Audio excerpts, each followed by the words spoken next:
আসসালামু আলাইকুম সবাইকে। আজকে আমরা আসছি রূপপুর রেলওয়ে স্টেশনে। বিকাল 5টার দিকে আমি বাসা থেকে বের হয়ে গেলাম। আমার বন্ধু আসছে আমাকে নিতে।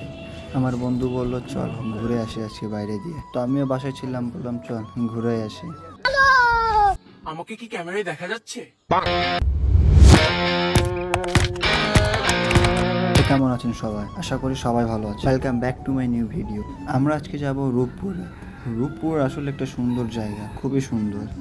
বাসা থেকে বের হয়ে ফার্স্টে আমরা চলে গেলাম পেট্রোল পাম্পে। পেট্রোল ভরে আমরা এখান থেকে বের হয়ে গেলাম রূপপুরের উদ্দেশ্যে। বর্তমানে আমরা আছি আমাদের ঈশ্বরদীর বসুন্ধরা সিটিতে, RRP শপিং মল এর সামনে। বর্তমানে আমাদের ঈশ্বরদীর সব থেকে জনপ্রিয় জায়গা। আমরা এখন আছি আমাদের ঈশ্বরদী ইপিজেটের সামনে।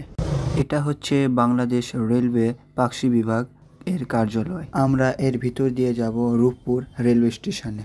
এটা হচ্ছে পাকশি পুলিশের কার্যালয় এবং এটা হচ্ছে বিভাগীয় রেলওয়ে ম্যানেজারের কার্যালয়, বাংলাদেশ রেলওয়ে পাকশি। রূপপুর রেলওয়ে স্টেশনে ট্রেন চলাচল হয়। আসলে এই সাইডে মানুষ আসে মূলত ছবি তোলার জন্য, কারণ এই দিককার দৃশ্য খুবই সুন্দর। ম্যাক্সিমাম মানুষ এখানে ছবি তোলার জন্যই আসে। Rooppur railway station tourist spot না হলেও এইখানে অনেক মানুষ ঘুরতে আসে। এইখানকার দৃশ্য দেখতে খুবই সুন্দর লাগছে। দুই সাইডে গাছপালা, সুন্দর রাস্তা, দেখতে কত না সুন্দর লাগে। ফাইনালি আমরা চলে আসলাম রূপপুর রেলওয়ে স্টেশনে।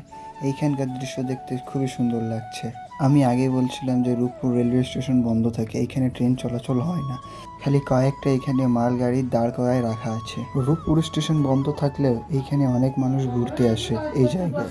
এটা হচ্ছে স্টেশনের মেইন গেট। এইখানে মানুষের আসার মূল কারণটা হচ্ছে এই পিছনে দেখা যাচ্ছে চুল্লি। এই চুল্লির জন্য মানুষ এখানে, কারণ এইখান থেকে ছবি তুললে ছবি ভালো আসে, সেই জন্য মানুষ এখানে ছবি তুলতে আসে। শুধু আমরাও আসে এখানে কয়েকটা ছবি তুললাম। ছবি তুলে আমরা রূপপুর থেকে বের হয়ে গেলাম এবং এইখানকার দৃশ্য দেখতে খুবই সুন্দর লাগে। দেখা যাচ্ছে 4টা চুল্লি, খুব সুন্দর জায়গা এটা। তো আজকের জন্য এত দূরই। দেখা হবে আপনাদের সঙ্গে আরেকটা নতুন ভিডিওতে এবং এর পরের ভিডিও দেখাবো পাকশিতে। আল্লাহ হাফেজ সবাইকে।